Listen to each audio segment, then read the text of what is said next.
Welcome to Unpacking Peanuts, the podcast where three cartoonists take an in-depth look at the greatest comic strip of all time, Peanuts by Charles M. Schulz. Hey everybody, welcome back to the show. It's Unpacking Peanuts, and we are discussing 1964, another fantastic year in the lives of Charlie Brown, Snoopy, and their pals and gals. I'm Jimmy Gownley. I'm one of your hosts. You might know me from my comic book series Amelia Rules, or my graphic novels The Dumbest Idea Ever and 7 Good Reasons Not to Grow Up. Joining me are my pals, co-hosts, and fellow cartoonists. He's a playwright and a composer, both for the band Complicated People as well as for this very podcast. He co-created the very first comic book price guide, was the original editor for Amelia Rules, and is the cartoonist behind Strange Attractors, Tangled River, and A Gathering of Spells, Mr. Michael Cohen. Hey there. And he's the executive producer and writer of Mystery Science Theater 3000, a former vice president of Archie Comics, as well as the creator of the Instagram comic strip Sweetest Beasts, Harold Buchholz. Hello.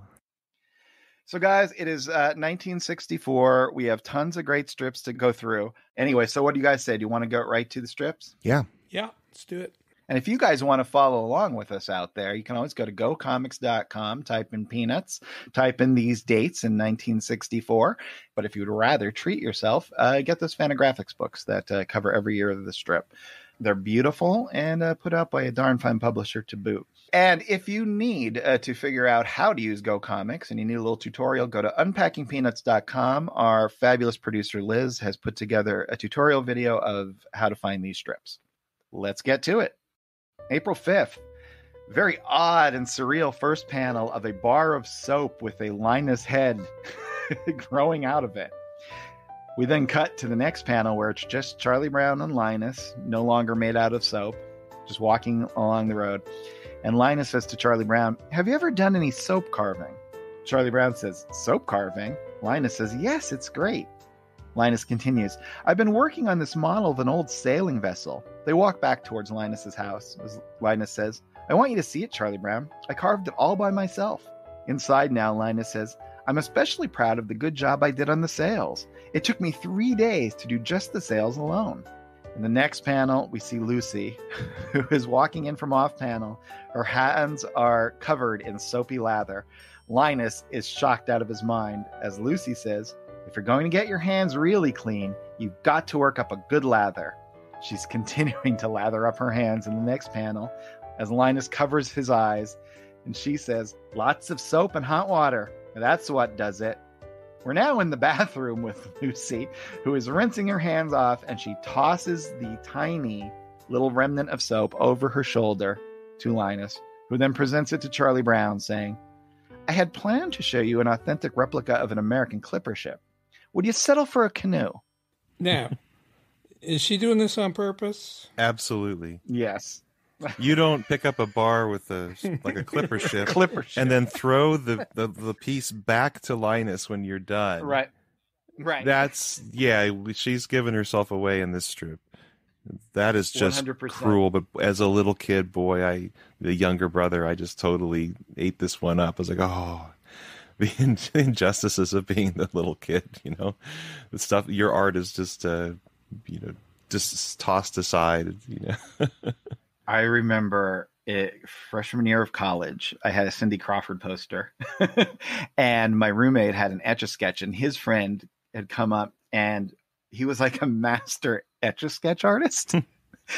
So he, with the Etch-a-Sketch, recreated the Cindy Crawford poster, and it was astounding. Wow.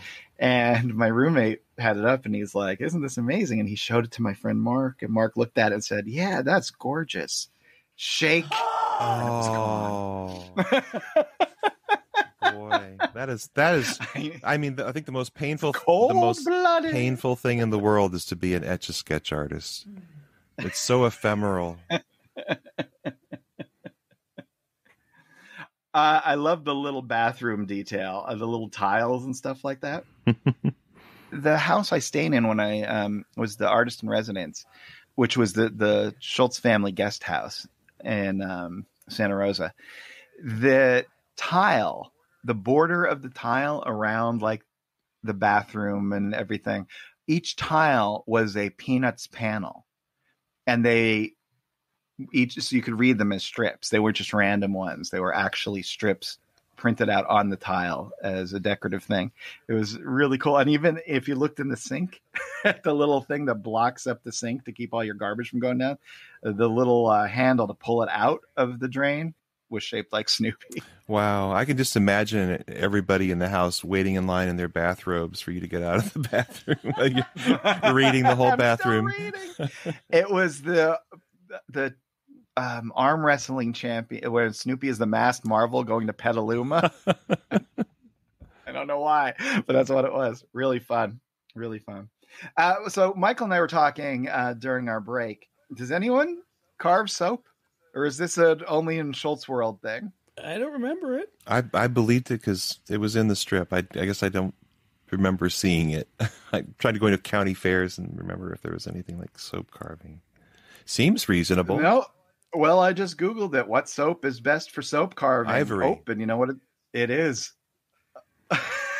That is the answer. I don't know, and yet I knew that. That's 99 and 44% pure. Which is what we had in our house, so maybe that's why I related to it so much, because it looked very carvable.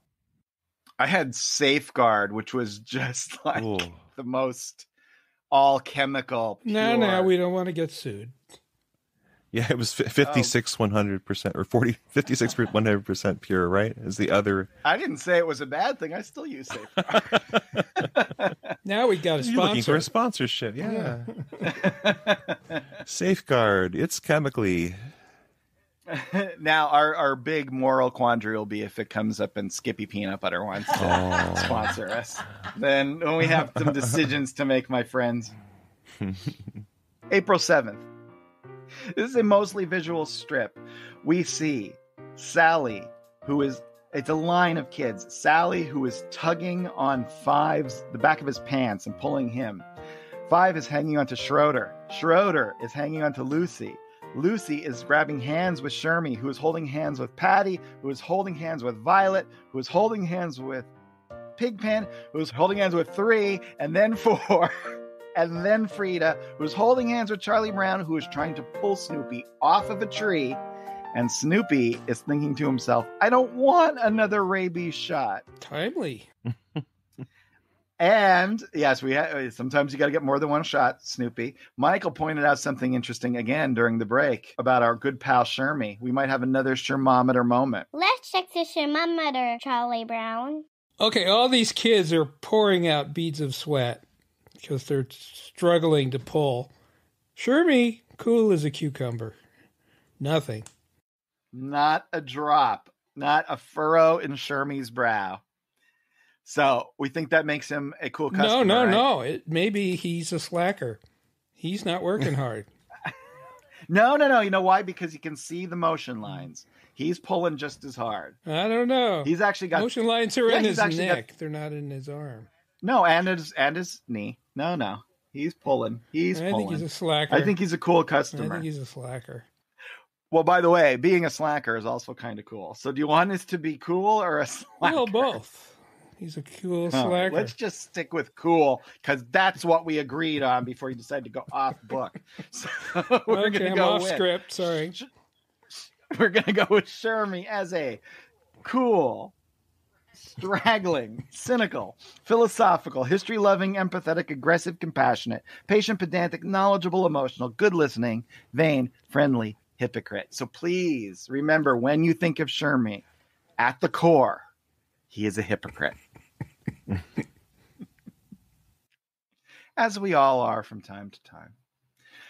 We are now in the midst of another great sequence, which is, does anyone want to describe this sequence before I read this one particular strip? You know, these grammar schools, elementary schools, they always had a science fair, and people always brought in the same kind of things, because what do you expect from a 5-year-old?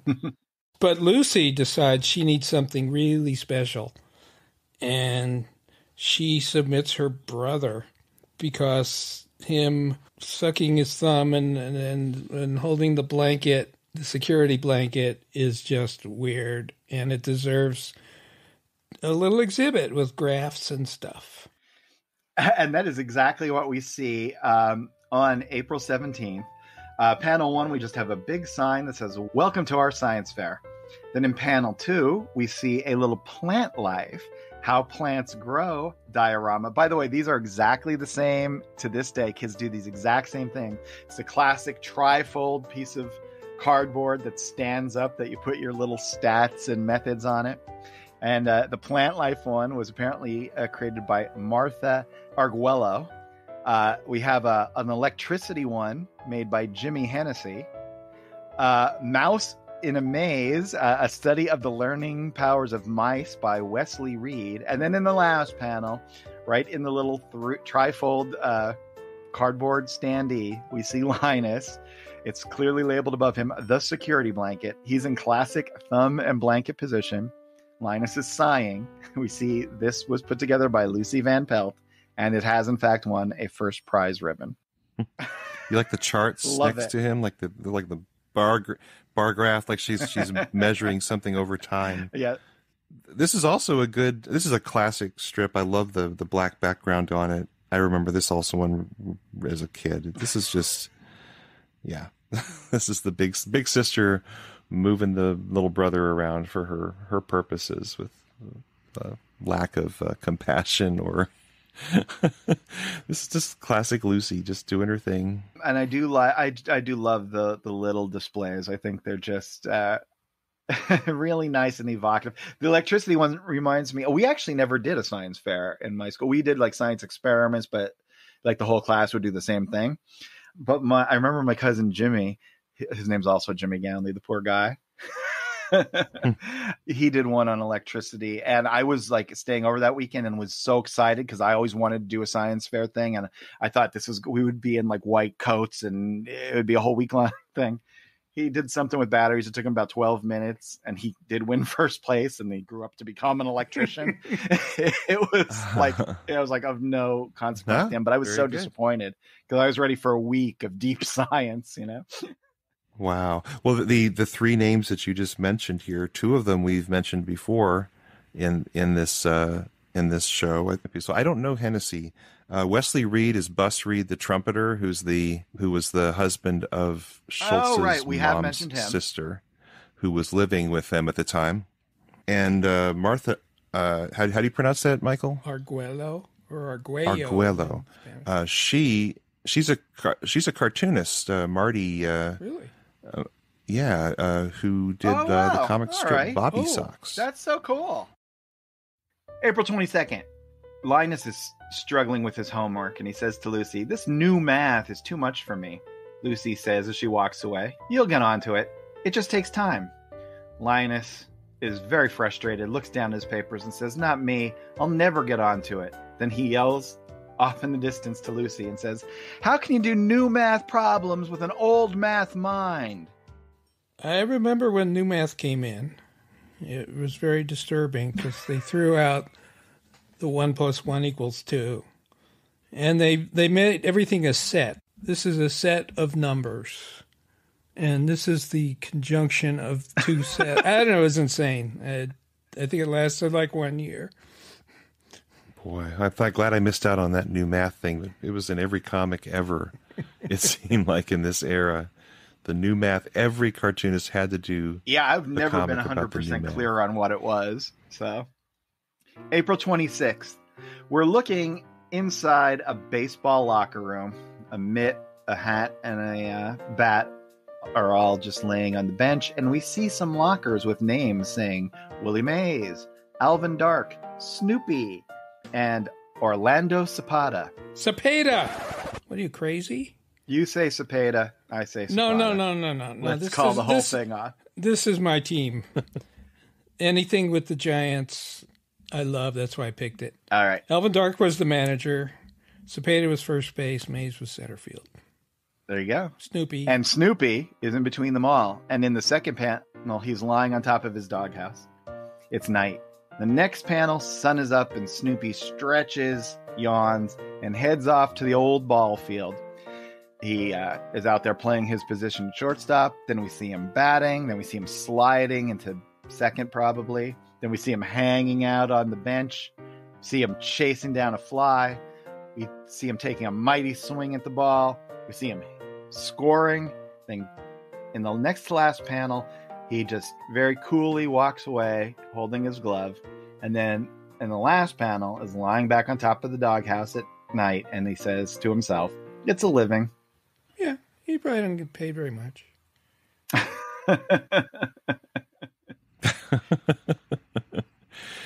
Yeah, this all I can think of is the Flintstones. that line that was used over and over again. It's a living, with all the different animals who were being used for various conveniences in the Stone Age house. Dishwasher is a little elephant or something. Yeah, the bird who's using his beak as for the phonograph, right. And it's a living. So now you know who Alvin Dark is, people. So don't say we never did anything for you. They called him the Swamp Fox. Oh, really? Do you know why? Yeah, because there was a very important series between the Dodgers and Giants. Mm-hmm. And the Dodgers were super fast. They had Maury Wills, super fast. And Alvin Dark, they're playing in Candlestick Park, San Francisco. The manager had them water down the field. So the infield was all muddy, just to slow down the Dodgers. Oh, wow. That's brilliant. Was that legal? Is that like a spitball? Well, there's no rule against it. All right. There is now. Yeah, probably. May 4th, Charlie Brown is on the phone. Snoopy is listening in. Charlie Brown says, "Hello? Oh, hello, doctor. No, my mother isn't home. Oh, yes. My arm feels much better. Does this mean I'm over my little leaguer's elbow? Good. What's that?" Charlie Brown continues on the phone with Snoopy listening. "The other x-ray? The other x-ray that you took shows I've got." And then in the last panel, Charlie Brown looks horrified and he yells, "I've got what?" sending Snoopy flying. This is, of course, another very long sequence of strips where Charlie Brown can't pitch for a while because he develops what is called little leaguer's elbow, which you might know as tennis elbow or tendonitis, I guess. But he's got something else, apparently. He does. Well, tell us what that is. What is it, Michael? I can't remember. I had to look it up. It's erasers in his stomach. Oh, yeah. He nibbles on. Yeah, sure. No, I picked this because this is really untypical to have that. What do you call them things when you're going over a cliff? Cliffhanger. Have a cliffhanger last panel. They did it once before with Snoopy and the Icicle. But this clearly, you got to read the next day to find out if he has cancer or not. Spoiler alert, he does not have cancer. He does, however, eat erasers, and there are eraser nubbins in his stomach. Proving that was when you have to fill a comic strip every single day, you will go anywhere to find ideas. Yeah, it was like the childhood hazard of the 60s were erasers and Play-Doh. Oh, I used to pick at park benches, the lead paint. Oh. Ooh. I don't think I ate it, but I'm sure it got in my fingernails, which I bit. So that accounts for me. Everything that explains it, yeah.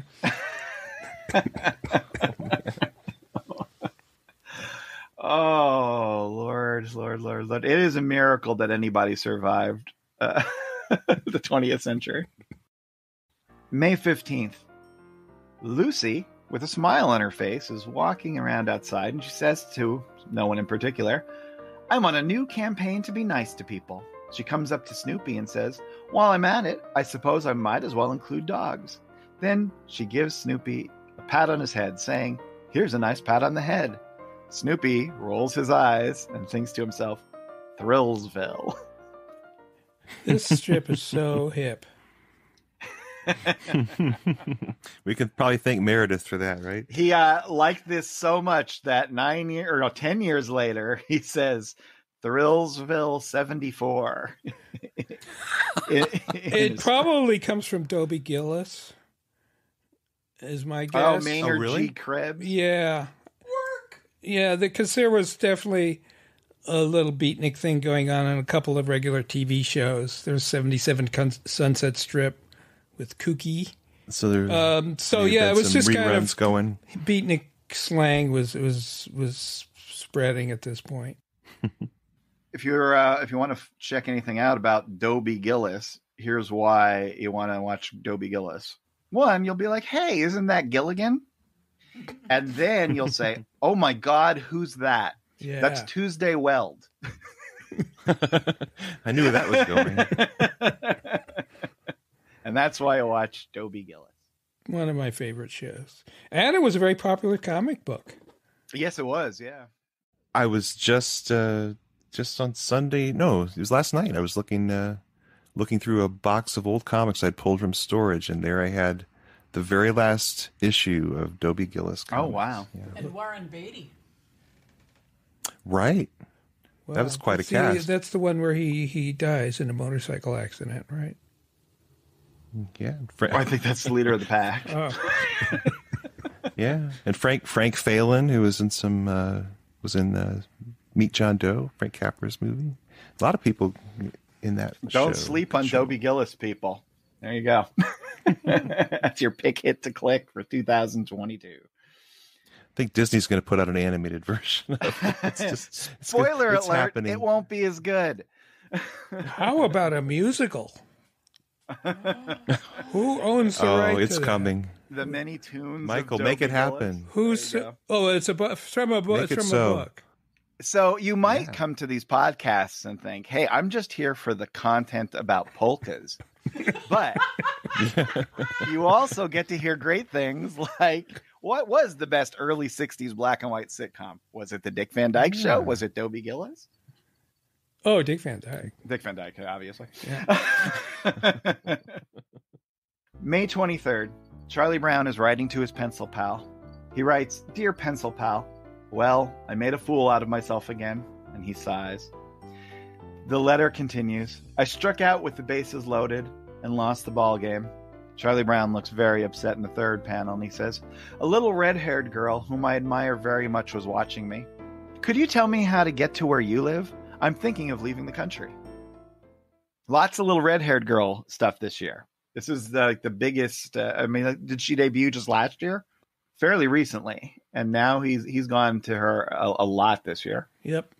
One of the great characters who never actually was seen.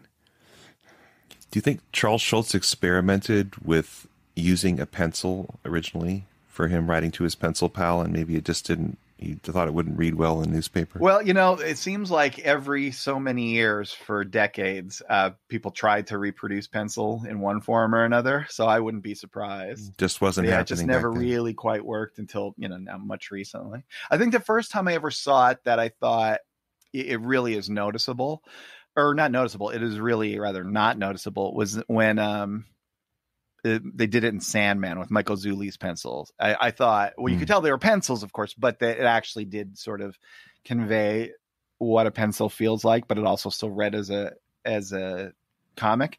But for years, it never really worked.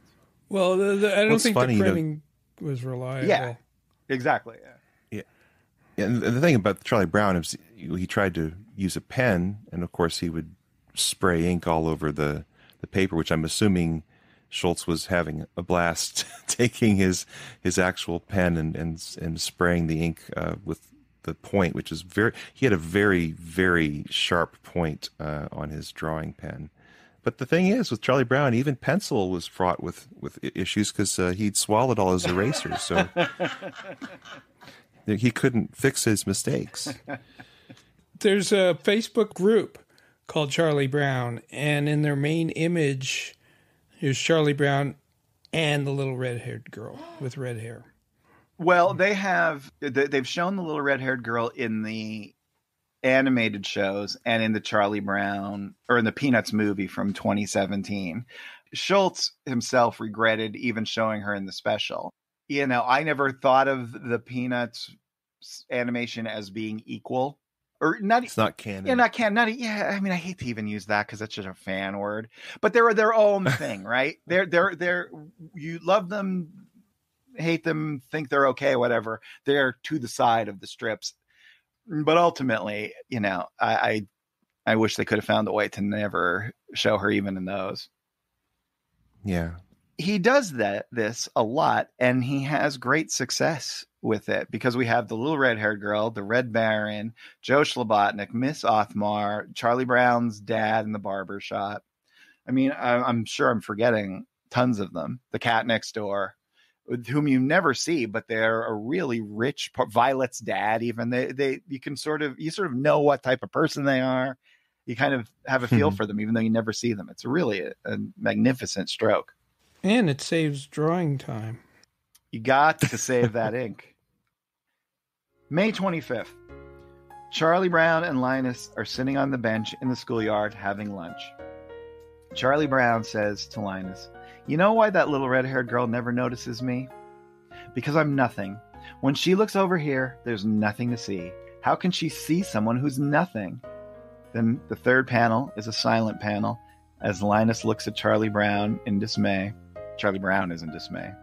And Linus says to Charlie Brown, "You're depressed, aren't you?" I can't help laughing at this one. And what makes this one work is the beat panel, the third panel of nothing, of just time, as Linus contemplates Charlie Brown. Well, I think Linus, who would not know what depression was, because he's kind of an optimist, is thinking about it. He's heard about it, but he's never actually seen it before. Mm-hmm. So he's putting it together. Could this be what depression looks like? Could this be what it is? Yeah. You're right. Hey, some of us, it takes a lot longer than that to discover it, even in themselves. The other thing I think that's interesting about this is partly Charlie Brown is obsessing with the little red-haired girl at lunch, but partly he's upset that he's eating alone, right? Well, here he's not eating alone. Here, his clear friend Linus sits down, but it's still not enough, right? You know, he's still upset. Yeah.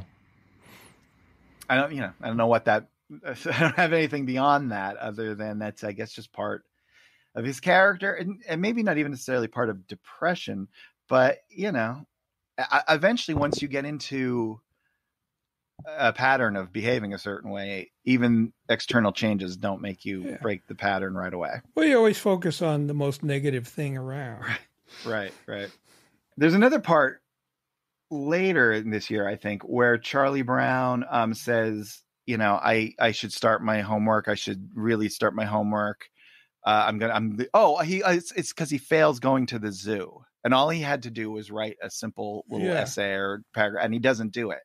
That's actually a huge, red flag of depression that I'm not sure Schultz was aware of, or it was just, it seems like that should be an obvious thing. Charlie Brown, all you need to do is this bare minimum thing on this, give me assignment at your school, but he can't do it.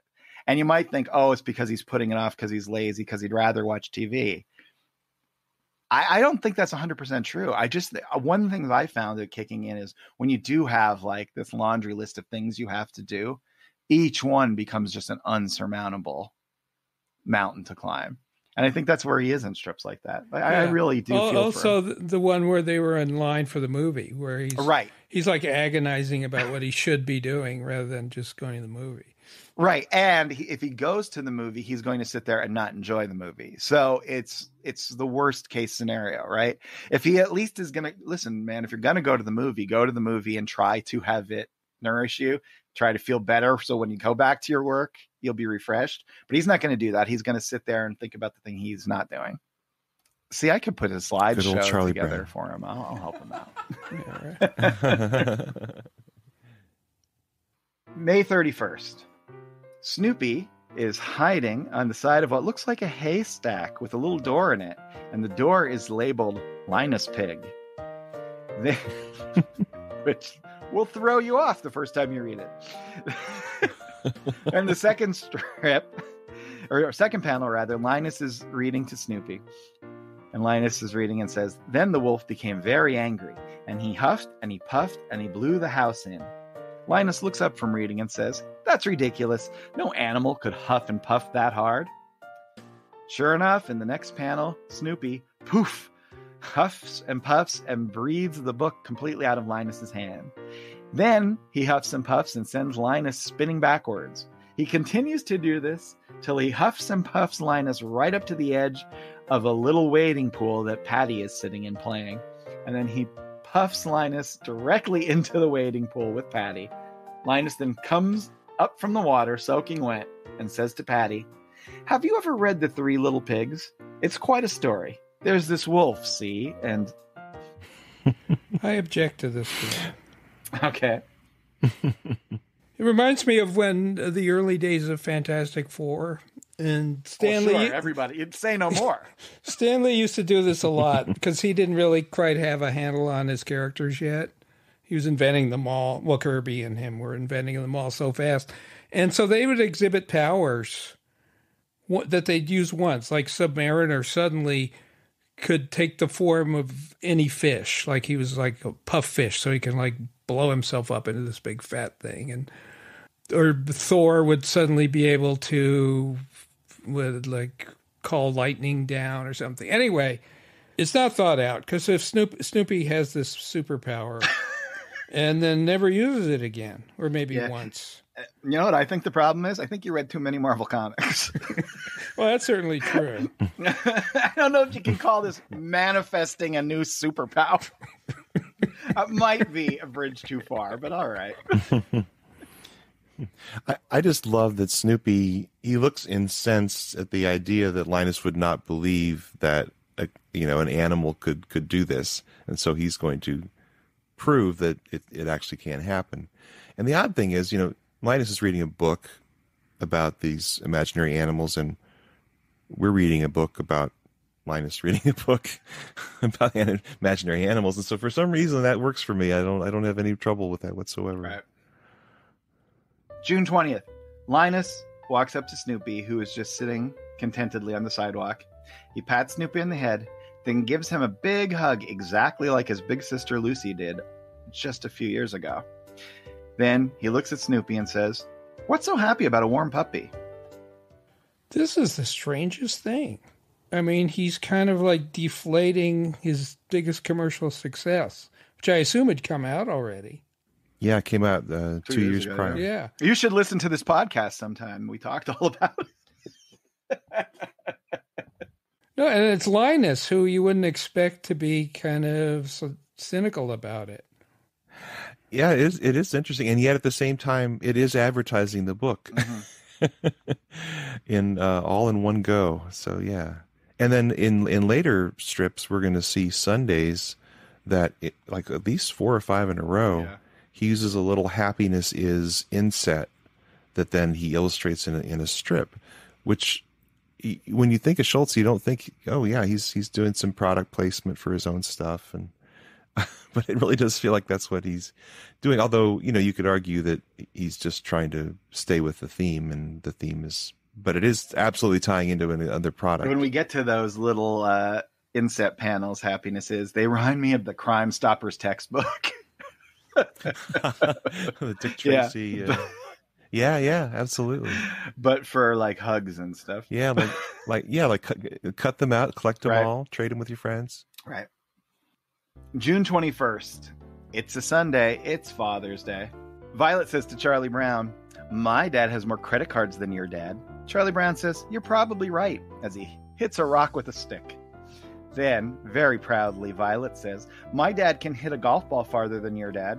Charlie Brown says, "I know, my dad still cuts across his tee shots," he says, using the stick to mimic a golf club. Violet continues, "My dad can bowl better than your dad." Charlie Brown says, "I know, my dad still hasn't learned to give that ball any real lift." Violet says, "My dad can." Charlie Brown says, "Wait a minute. Don't say any more. Just come with me. I want to show you something." They walk down to Charlie Brown's dad's barber shop. And Charlie Brown says, "See this? This is my dad's barber shop. He works in there all day long. He has to deal with all sorts of people. Some of them get kind of crabby. But you know what?" Charlie Brown continues in the next panel, as Violet is actually listening to him. He says, "I can go in there anytime, and no matter how busy he is, he'll always stop and give me a big smile. And you know why? Because he likes me. That's why." Violet, visibly moved by Charlie Brown's speech, walks away saying, "Happy Father's Day, Charlie Brown." Charlie Brown says to Violet, "Thank you. Please greet your dad for me." I always loved this one. I remember this one from a kid. I love, again, we're getting to see the barber shop and the barber pole. These little observed things, just the little kind of angled ledge just below the plate glass window, the little sign that's probably hours of operation or something. It's great. Yeah, the juxtaposition of the Violet and Charlie Brown, and her, she's trying to use it to lord it over Charlie Brown, and Charlie Brown is responding with a different intent is what you get out of it. And it's a really special strip. First panel, is that supposed to represent a Peanuts Hallmark card Charlie Brown has? If so, it's terrible. Inside, you would just open it up and it just says June 21st. Then there's a picture of Charlie Brown and it just says your son. He can draw well. Maybe he made it himself, though. Oh, he did. Yeah. He didn't have enough money to go down and get a Peanuts card for himself.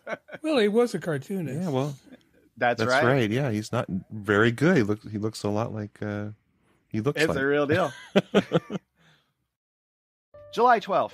Linus is out in the backyard. He's looking at his baseball bat, which is all dinged up with little nicks taken out of it. In the next panel, he screams to the sky, "Ugh!" Snoopy looks on, confused at what's happening. Linus picks up the bat and says, "Teeth marks!" Then he confronts Snoopy, showing him the bat, saying, "Have you been chewing on my new bat?" Linus is ranting at Snoopy, who looks very upset. "What sort of stupid dog are you?" says Linus. "Don't you have any more sense than to chew on a baseball bat?" Linus is still ranting as Lucy walks up. He says, "If you have to chew on something, can't you find a stick or a bone or a fence or something? Do you have to ruin a good baseball bat? Why can't you?" Lucy, as she walks past Linus, says, "He didn't chew on your bat. I used it to hit rocks." In the next two panels, Linus looks very upset and embarrassed. Snoopy, on the other hand, looks very annoyed with Linus. In the next panel, Linus, trying to be gracious, presents Snoopy with his bat and says, "Do you want a bite?" Snoopy's ears shoot straight up in shock, and then he chases after Linus. If he's going to bite anything, it will be Linus. More biting. This is like a perfect strip. This is so funny. Oh my gosh, I love this strip. Yeah. And there's Snoopy's terrible biting teeth again, just like we saw when he was guarding his second base dog dish. Oh gosh, this one is so funny. Uses the I love this the strip. Ears shot up at straight out of the head twice. He liked it so much he drew it twice. And again, this requires so much of the characters. Linus's personality is what makes this work. Lucy's personality is what makes this work, and Snoopy's personality is what makes this work. What we know about them really makes this one extra funny.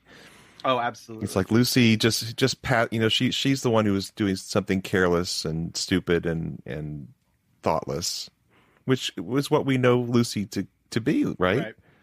And Linus can be so upset over something small, but he also generally has this good heart, and he's already going out on a limb with his anger on Snoopy.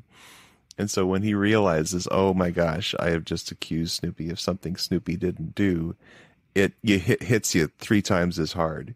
What he has to shift gears and then offer as a peace offering his bat, which he has just been.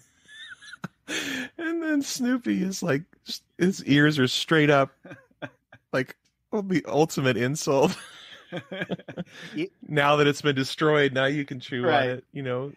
After you've accused me of something. Well, I really relate to Snoopy in panel 5 where Linus is yelling at him and Snoopy is legitimately upset, even though he didn't do it. Like, I through my whole life, especially in childhood, if I was accused of something or whatever, even if I had nothing to do with it, you're right, I am the worst. I can't believe it. And it would be like, wait, actually, no, hold on a second. And I also like that Linus, because you see all the nuances of the personality. Because Linus, like you say, is going out on a limb saying, look, man, I'm expressing this anger directly.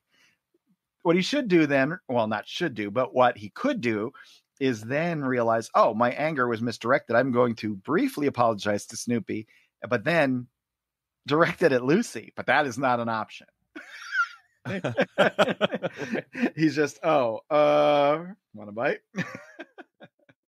And the last 6 panels, you're going through one emotion after another with Linus. It's just so perfect. Again, use of silent panels. That's a great technique that cartoonists don't use as much these days, I don't think. At least in the comics I'm seeing, like kids comics and, these YA comics that are so popular these days. Everything's just forward, and you need those moments, I think. Totally. And boy, does that third to last panel of Linus's hair all out of joint and his eyes rolling up to crossed, and the terrible wishy-washy regret mouth on him. It's just so perfect. And the fourth? And Snoopy, the last 5 panels are hilarious. Actually, last 6 is kind of like he's thoughtful, and then he's annoyed. He's just slightly miffed. Then he's angry. Then he's really angry. Then he's insulted. And then he's on the attack. Oh my gosh, it's off to the races. Yeah. It's so the great. Other thing I like, and this is super subtle, but the fourth to last panel, Linus just sitting there after he realizes, or after Lucy says she's the one that damaged his bat, somehow his hair looks extra limp, right? Like he's defeated. Yeah. And then it's not sticking straight up, but it's more lively in the panel after that, because now he's also realizing, oh no, I have to make it up to Snoopy somehow. Yeah, when your hair is showing your emotion, that is genius cartooning. It really, really is. By the way, the character design on these, we have to talk about this. Let's look at the first panel on the second tier of Linus, the teeth marks panel. What is up with Linus's head? Like, if Linus got a crew cut, I mean, it looks like he was dropped on his head, right? That's a really weird shaped head. It looks like a peanut. It is. It does. Isn't it always like, I've always thought, like, why is Linus's head dented? Yeah. Someone dropped Lucy must have dropped him on his head at some point when he was a baby. Yeah, I my first ride down a sliding board when I was 2 years old with my dad. Apparently, he had to come home, and I was wearing his hat, and my mom's like, "What's going on?" It's like, oh, well, he may have fallen off the top of the sliding board on his head. I have no memory of that. I wonder why. But it had no effect on me. Did I ever tell you guys about the time I fell off a sliding board when I was just 2 years old? Yes, Jimmy. It had no effect on me. August 8th. Lucy and Frida are playing in the outfield, and they're chasing down a fly ball, which has just landed for a hit. As they approach the ball, though, they both are brought up short, yelling, "Og, a spider!" Lucy yells into the infield as Frida looks at the ball in complete dismay. Lucy says, "There's a spider on the ball. We can't pick up the ball, Charlie Brown. There's a spider on it." Charlie Brown, back at the pitcher's mound, says, "It'll be interesting to see if the official scorer gives the hitter credit for a home run." It might have been a piece of fuzz. It might have been. And I think you would give him an inside the park home run. If they don't make a throwing error or they don't drop it when they're trying to catch it, right? Oh, yeah. It's definitely inside the park. There you go. Only home run I ever hit in a legitimate, like, organized game was an inside the park home run. Wow. That is the sum total of my baseball highlight reel. I made an unassisted triple play. You did? Ooh. We'll stop it at that. Well, it was slightly assisted. All right. Well, just tell us the adjusted version. I don't care either way. That's amazing. What happened? No, it wasn't a real game. It was just some base. I mean, we're playing it during like lunch hour or something. They're all. So it wasn't like games. real teams. Okay, so I am shortstop. Mm-hmm. So there's runners on first and second. Mm-hmm. Nobody out. Batter hits a hard drive. I jump, then the runners go, of course, because it's a line drive over my head. I jump up, catch it, step on second base to put out the runner going to third, and throw to first base. So the first baseman catches the ball. So that's 3 outs. Oh my God. With the slightest sense. That's the highlight of my life, actually. That's mind blowing. I'm really glad we got to put that out there. I've never even seen a triple play other than but it wouldn't be that hard to happen, though. I mean, it seems. But yet, if the runners are going, then because I tagged out the guy going from first to second because he was not paying attention. Oh, right. How old were you? Oh, I was in grammar school, so I don't know, like 8 or 9. Nice. With good field, no hit. My story as well. Although apparently I'm not that good at fielder. That was pretty good. Yeah, no field. No field, no. You know what? I think you'd be a hell of a statistician, though. Yeah, I'd have to figure out whether that was a home run. Right, exactly. September 14th, Charlie Brown and Linus are hanging out at the thinking wall. Linus says, when I get big, I'd like to be a prophet. Now they're walking, talking, and Charlie Brown says, that's a fine ambition. The world can always use a few good prophets. Charlie Brown turns to Linus, though, and says, the only trouble is that most of them turn out to be false prophets. They continue walking as Linus says, maybe I could be a sincere false prophet. Sincerity is number one always for Linus. That is true. Sincerity is the whole ball game for Linus. Yeah, sincerity trumps truth. When you look at it that way, it's not so great.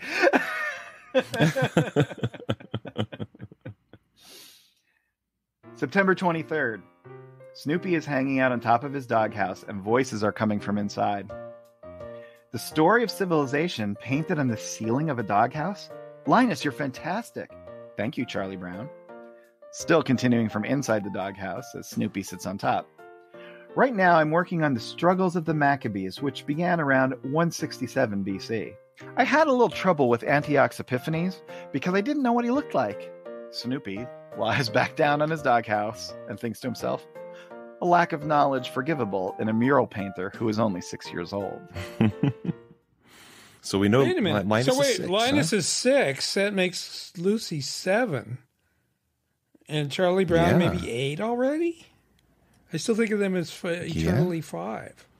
And they've only been around for 14 years. Wow, that's shocking. Yeah, well, here's, I guess, a good time for an obscurities explained. What is Linus painting in Snoopy's doghouse? Peanuts Obscurities Explained. Well, it turns out, I guess there was, from around 170 BC, there was this Greek, was it a Hellenist king? And was in Jerusalem, ruling over Jerusalem and attempting to get the Jewish people to worship Zeus in the temple, and that didn't go over so well. And so so basically there was and it was a very brutal reign apparently, and so they said that's a bridge too far, and they revolted against this king, and so during Hanukkah that those events are celebrated. Right, from the Book of Maccabees. Antioch is the 4th, apparently. So, once you get to the 4th, it's not going to be any damn good. There's going to be problems. Yeah, apparently Epiphanes means God manifest. So he was claiming he was Zeus in a way. Oh, well, nice work if you can get it. It's a living. September 28th. Charlie Brown and Linus back at the thinking wall. Linus says, when I get big, I want to be a great doctor. I want to be a doctor among doctors, a physician among physicians. He's now ranting as he walks away from Charlie Brown, saying, I want to be the Willie Mays of medicine. Charlie Brown says to us, how ambitious can you get? Of course, I picked that one. Another Giants reference for Michael. Yep. Willie Mays goes on to be referenced throughout Peanuts, really. Yeah, it's like he and Miss Frances get a lot of love. And Sam Snead. Yeah, right? those are the big 3. I think in any household at this time, it would be Miss Frances, Sam Snead, and Willie Mays. I mean, come on. And then later Billie Jean right? King. Yep. October 5th. Ooh, we're in the middle of another long sequence. This is Linus running for school president. Linus says to Lucy, school president? Me? Lucy says, why not? I'll be your campaign manager. Linus says, but I could never be school president. Think of the work. Think of the responsibility. Lucy, raising her fist, says, think of the power. In the third panel, a wicked grin crosses Linus's face as he clenches his fist. Then he has a change of heart and yells, I'll do it. This is disturbing. This is evil Linus. He's gone to the dark side. Disturbing. Yeah, power has gotten to him. Now, I will say that I definitely remember this from reading it as a kid. And I will say I did have an older sister who often just kind of helps push me along into things. I was a really shy kid. And this is a part of Lucy I kind of like that she's, she's not running. She's always volunteering kindness for everything. But in this case, it's a prestigious position. And without Lucy, Linus would not be stretched this way, and I'm kind of grateful to Lucy for that. He's being voluntold.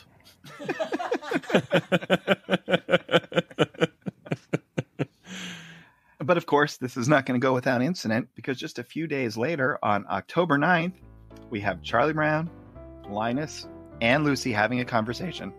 Linus says to Lucy, I've decided I want Charlie Brown for my vice president. Lucy says, oh, good grief. Linus continues, well, what's wrong with him? I think he'd make a good vice president. Big grin on Charlie Brown from this. Then Lucy says, maybe you're right. He might even help us win the election. Charlie Brown is beyond pleased. Then Lucy walks away saying, he'll probably bring in the wishy-washy vote. He is the perfect vice presidential candidate. Yes, he absolutely is. Everything from his blank, round face to his total wishy-washiness. It is a perfect match for him. October 11th. 4 panels of Sally just having a blast, skipping rope. Then in the 5th panel, she stops and she looks slightly upset. In the 6th panel, she cries out to the heavens, wah! Linus, hearing her cry, comes over to see what's wrong. He says, what's the matter, Sally? What happened? Why are you crying? Sally says, I don't know. I was jumping rope. Everything was all right when, I don't know. Suddenly it all seems so futile. We've all experienced this. Oh, this is in my Peanuts Hall of Fame too. I mean, I've always liked this strip. Boy, yeah, I can't see any other strip doing something like that. Such a simple setup too. Yeah. Yeah, and just beautiful drawings of her skipping rope. He does a great little kid skipping rope for sure. And he does point out this sort of the unfunness of many things that are considered fun. Like he was talking about balloons a couple episodes ago. Right. Like, what's the big deal with balloons? Yeah. Hey, why are we doing a podcast? It all seems so I mean, futile. really, what's the point? 500 years from now, who will know the difference? It's a living. Siga. October 14th, we're back in the thick of the political action as Linus is up at a podium. He's making a speech saying, if I am elected school president, I will purge the kingdom.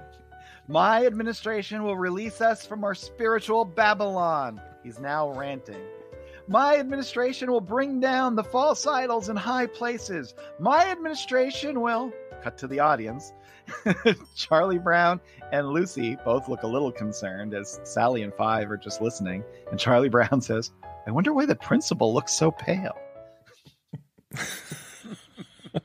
Linus's fanatic side coming out here. Oh, man, that's priceless. Pretty sincere. Spiritual Babylon. Yeah, sincerity, that's what counts. This is obviously adapted in that special we were just talking about. And the kid who does the voice acting for Linus in this scene is really, really good. If you get a chance to watch one of those scenes, definitely give it a play because it's a hoot. October 21st, Linus is still speaking. He says, Mr. Chairman, teachers, and fellow students, this will be my last speech before our election.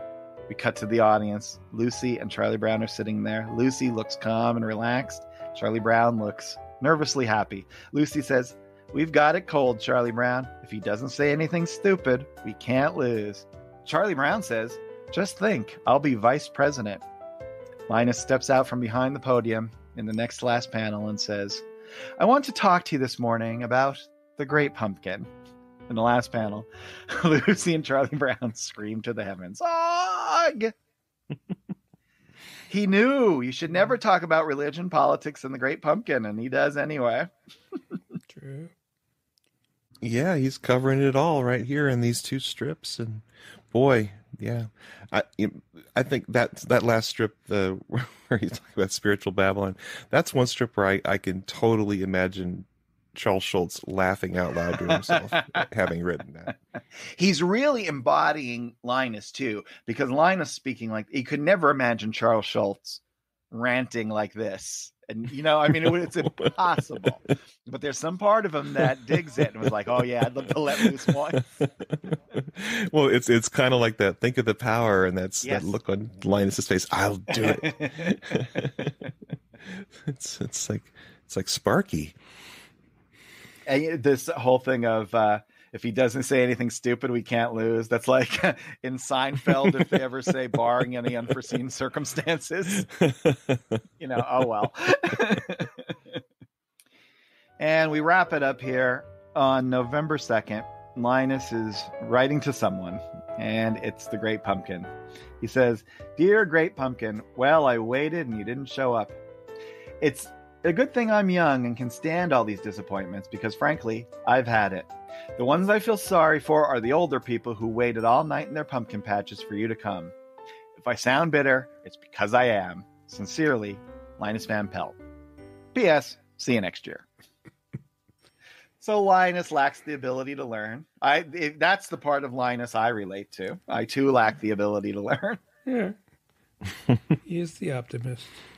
So, yeah, needless to say, in our panels or strips that we missed, Charlie Brown and Linus do not win the election. It was stolen. The recount is still ongoing. November 8th. Snoopy is reading a book in a nice, relaxing, comfy-looking lounge chair. And I can't read what it says. I'm sorry. The Strange Malady by Linus Van Pelt. The Strange Malady by Linus Van Pelt. And we see in the next panel, Linus is writing. It's an assignment for English 1. Then, in our next panel, we're back outside. Linus is reading this assignment to Snoopy. He says, Snoopy, I'd like to read you a story I've written and illustrated for school. He begins, Once there was a little girl who had a headache. We now see him continuing, and now we have his illustrations drawn right next to him. Her mom gave her some pills, Linus continues, but they didn't help. Her mom then took her to the doctor. Linus continues, the doctor was unable to find anything wrong. We see Linus's illustrations of the doctor and the little girl. As the story continues, this is a mysterious case, he said, meaning the doctor. The little girl's mother took her home and put her to bed. Her head throbbed. Her little brother came in and said, maybe your ears are too tight. Linus continues, so he loosened each ear one turn back. Her headache suddenly stopped, and she never had another headache again. Linus's illustration shows the little girl and her brother. The little girl looks delighted and happy as she sits up in bed. In the next to last panel, Snoopy, with eyes closed, dutifully shakes Linus's hand. In the last panel, Linus is alone, and he says to us, I guess he didn't like it. That was his good luck, you're going to need it handshake. I'm used to that with a lot of the stuff I write. This is disconcerting to see Schultz drawing in a different style. It looks so much like Jackie's Diary. Have you ever so seen that old much strip? like in the Jackie's late 50s? Diary, yes. You can see that's collected, I think, in those, like either Art Out of Time or Art in Time. I can never remember which one, but where they collect some oddball comics. There's a whole hardcover of Jackie's wow. Diary they reprinted. It's nicely done. I forget who. I unfortunately can't remember who did it. Pretty creative and interesting strip that was drawn. The conceit was as if it was drawn by a child. Really cool. Yeah, it's some of them are very, very funny. Yeah. Look at Snoopy's paws in the first panel when he's reading that kind of vignette thing of Snoopy reading he's sitting on the chair straight up on an armchair, and all paws are the tiny Snoopy paws, including his rear paws. The feet / rear paws are very small for Snoopy. And I think that's partly a function of him wanting to get the title of the book in. I think so, and it's darn cute. November 27th. Charlie Brown walks up to Snoopy outside and says, "What's wrong with you?" Other dogs jump up and down when their masters come home from school. In panel 3, Snoopy is basically pogoing up and down. He's above Charlie Brown's head, but he doesn't look enthused or excited about it. Charlie Brown says, "That's the most sarcastic jumping up and down I've ever seen." It is the most sarcastic jumping up and down I've ever seen. That's a hard thing to draw. Yeah, it's great.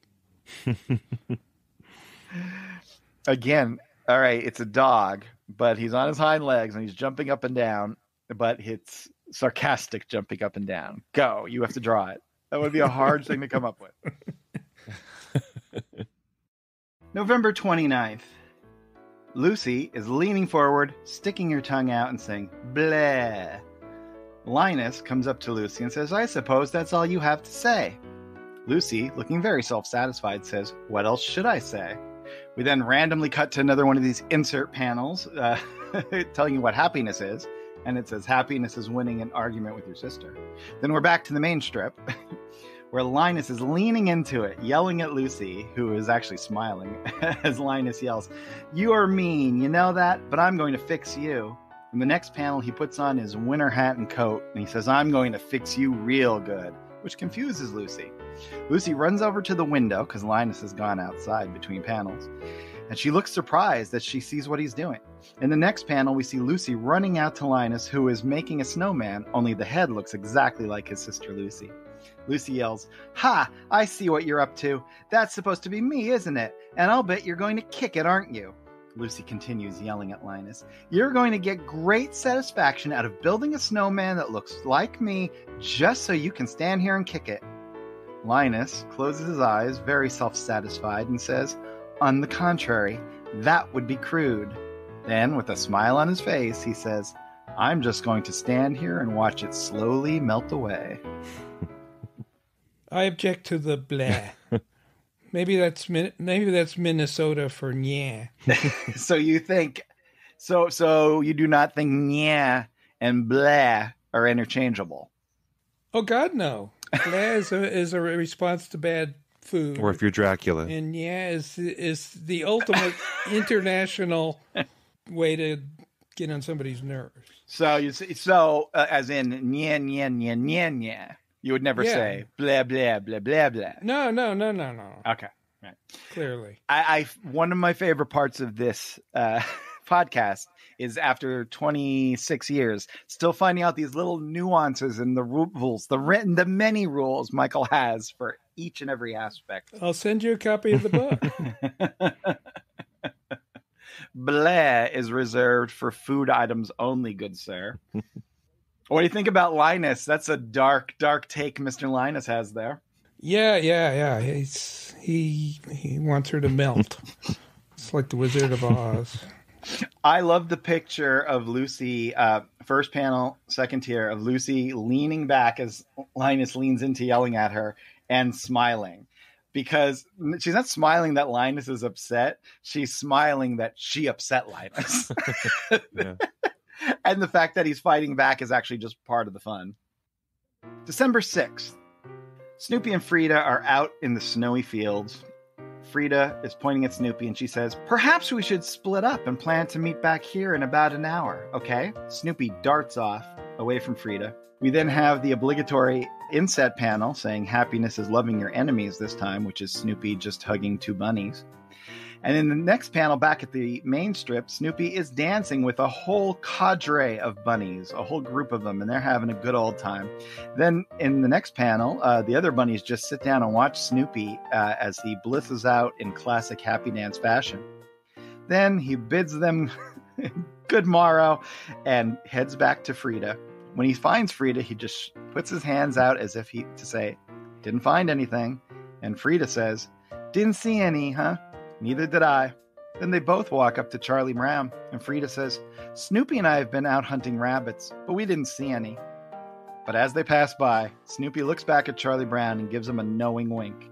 Charlie Brown looks out to us and says, "Now what was that all about?" Cutest bunnies ever. Oh my gosh, these are so adorable. Snoopy dancing in a ring with these little happy bunnies all looking up at him. It's just great. And Snoopy giving his farewell salutation with his open paw, and somehow he gets a thumb for this one, so he can give the full goodbye. And somehow the little bunnies also are able to have little bunny thumbs as they you have to really know how to draw to be able to draw something as minimal as these bunnies and not have it just look like a crude, childish drawing. They're smiley faces, you know, but they're great, just perfect cartooning. The panel of Snoopy dancing with the bunnies was adapted into the Easter Beagle animation. There's a whole sequence set to "Cast Your Fate to the Wind" by Vince Guaraldi, which is beautiful, of Snoopy dancing with the bunnies as inside an Easter egg, like a mechanical Easter egg that you look in and see a little scene. And they do a really nice job with it. And I love the way he draws winter. I love the way he captures all the seasons in these minimal pen lines. The trees are winter trees, just by the way he hatches them, by the way the branches look extra scraggly, quite apart from just not having leaves on them. He does a really amazing job of that, considering there's so little to it. Yeah, here's Snoopy's private life of bliss out in the barren fields with. By the way, bunnies. How effective of a hunter is Frida? What's she gonna do? Like hunt them down? Like strangle them with her bare hands? Like what is she doing? I could see, like, at least take a camera out or something, Frida. Yeah, even if she kneeled down, she'd freeze her knees in that little dress. Jimmy, how did you know that was a wink? How did I know that was a wink? This is an unanswerable question, right? Because those V's, I mean, to answer it seriously, those V's don't in anywhere else in cartooning equal wink, but it is kind of implying some sort of movement. And I think in a better printing, like in the Fantagraphics books, I'm sure you can see that it's a line instead of a dot, because the eye that's open is a dot. The eye that's winking is actually two infinitesimally small horizontal lines.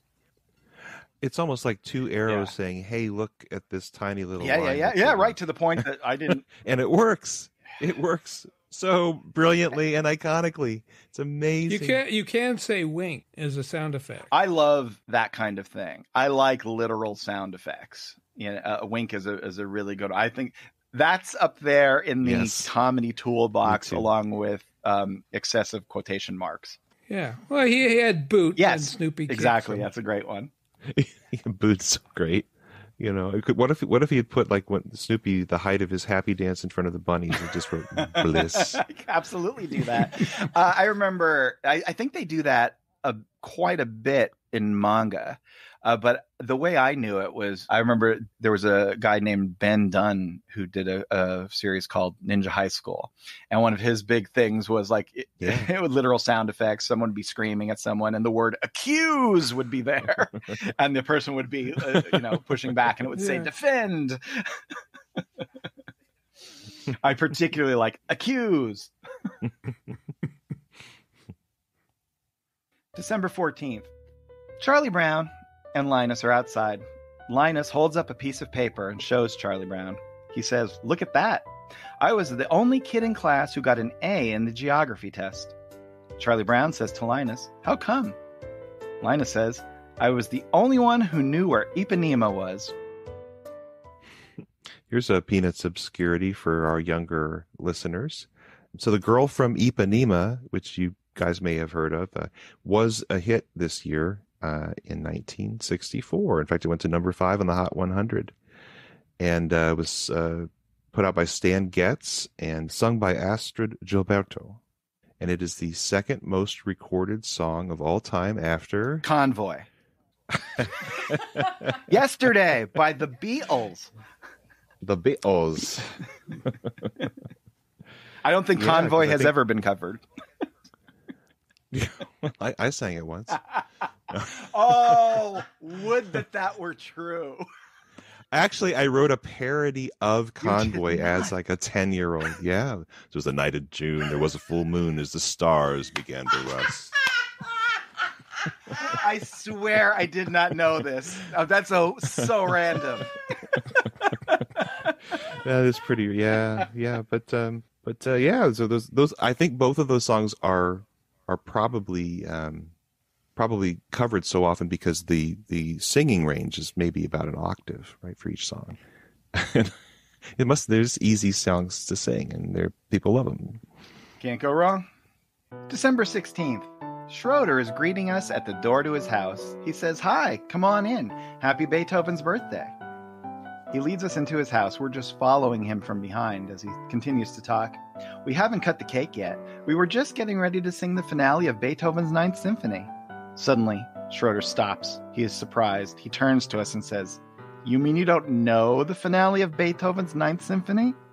This strip has 3 important firsts for Schultz. Are any of them related to Convoy? No.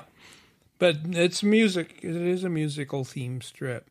Yeah, the Schroeder, this is breaking the fourth wall, or... For sure. The first time he directly addresses a reader by calling them you. Yeah.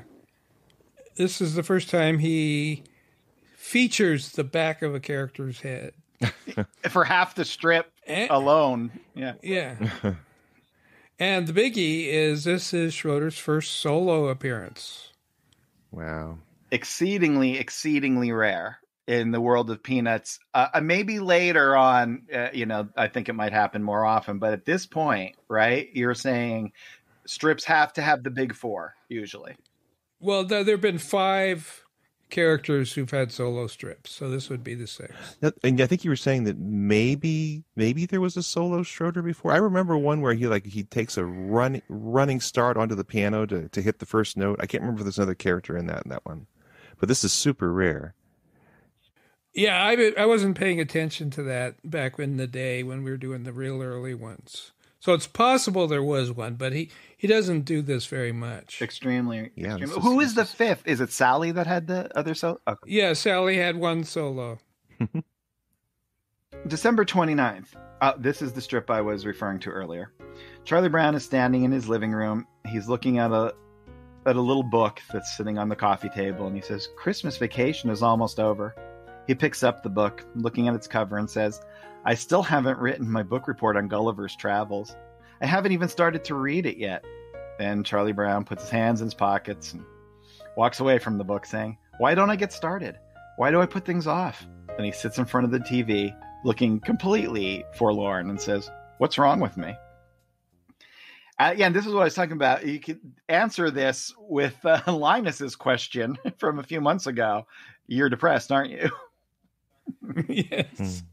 One of the struggles I've always had was that even the simple tasks that you would think you could handle, just do them one at a time, get them out of the way. When you're in this mode, it sometimes becomes an insurmountable task. And that's really because he's not watching television and enjoying it. It's not being lazy. It's just he's unable to do it for whatever reason. Yeah. Yeah. I have the ultimate example of this, which ruined my life. I was really, really shy. This would have been probably in 9th grade. And I'd never given an oral report before. So I was in some class and everyone had to give a report on an invention. Mm-hmm. And I can't remember if it was assigned or I just picked the bathysphere, the first bathysphere.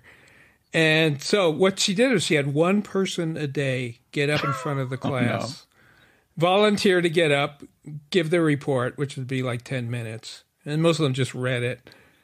And so every day somebody volunteered. I waited till the last. I was having nightmares. I couldn't sleep. I was terrified, and I waited the entire semester. And I was the last one. And I was shaking. And I basically read my report. And I could have gotten it over with day one. But no, I suffered for 2 months.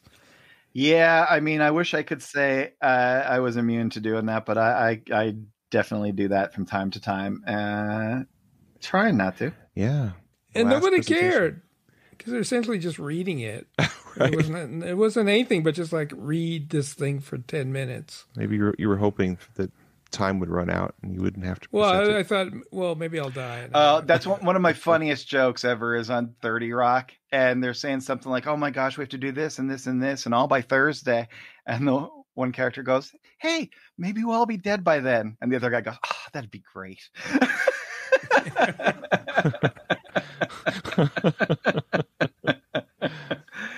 But I don't feel that way, especially because we have so many more Peanut strips to cover.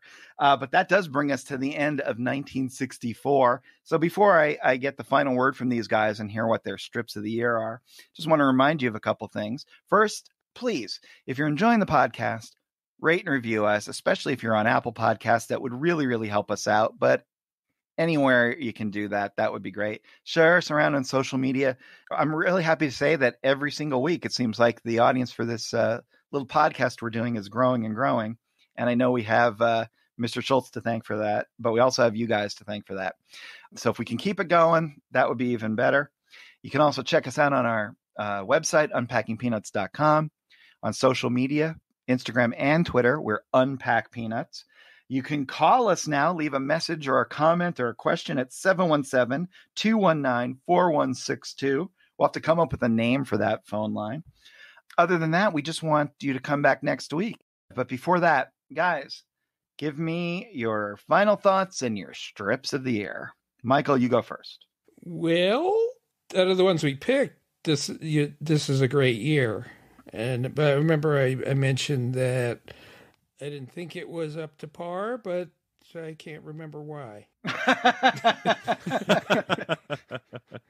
You can just that's basically summing up 95% of the opinions I hold dear. I used to think that, but I don't know why. Yeah, exactly. So, but I'm going to pick as my fave a strip that isn't the best, isn't the funniest, isn't the most classic, but for some reason it just makes me laugh. And that's from May 15th, Thrillsville. There's something about that because I really like thinking about what animals are thinking when people are interacting with them. Because we imagine that they love it when you come up to a dog and start petting them. But we don't know. Maybe they hate it. My dog will actually give you physical hugs. It's insane.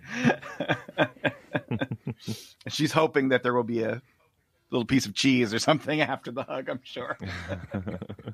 And who is your MVP, most valuable peanut, Michael? Oh, it's the same old story.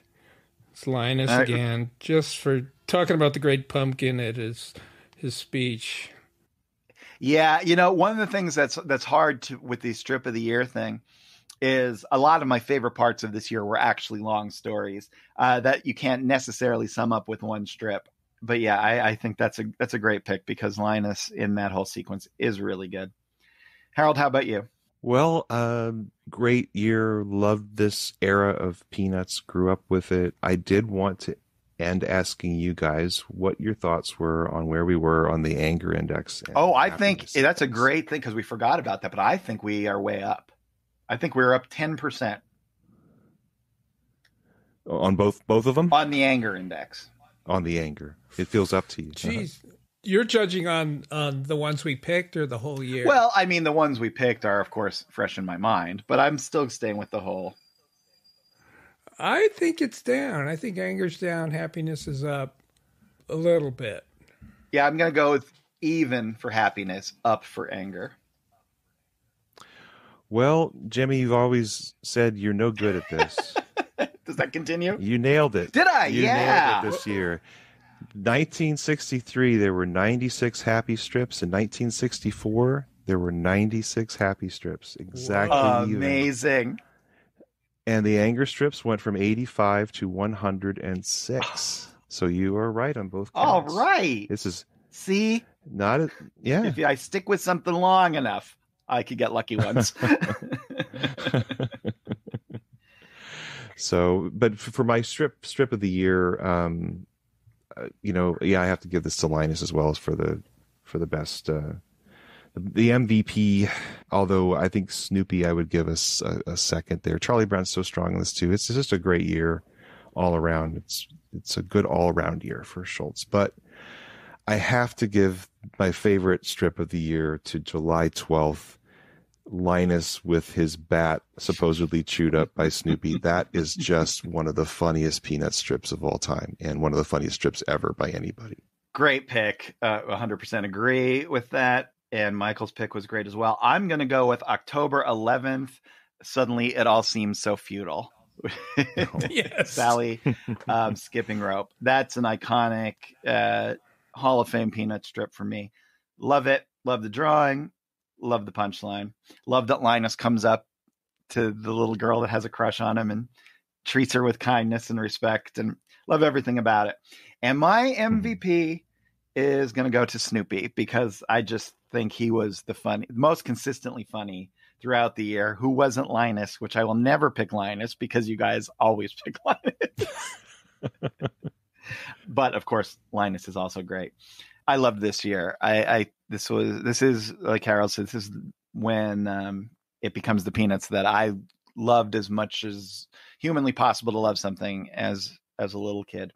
And what I love now is getting to talk about it with my pals and having you guys to listen to it, and having Liz produce it for us, because we would not be here without her. And you know what? We also need to give a little shout out to Aziza Shakrala Clark, who does the little voices for us and the intro. And she does such a great job. And it's one of my absolute favorite parts of it, of the whole enterprise. Yeah.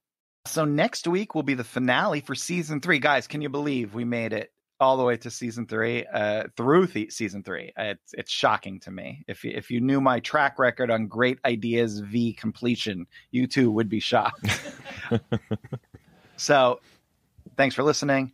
Come back next week where we'll be wrapping things up for season 3. Until then, from Michael and Harold, I'm Jimmy. Be of good cheer. Yes, be of good cheer. Unpacking Peanuts is copyright Jimmy Gownley, Michael Cohen, and Harold Buchholz. Produced and edited by Liz Sumner. Music by Michael Cohen. Additional voiceover by Aziza Shakrala Clark. For more from the show, follow Unpack Peanuts on Instagram and Twitter. For more about Jimmy, Michael, and Harold, visit unpackingpeanuts.com. Have a wonderful day, and thanks for listening. Blah.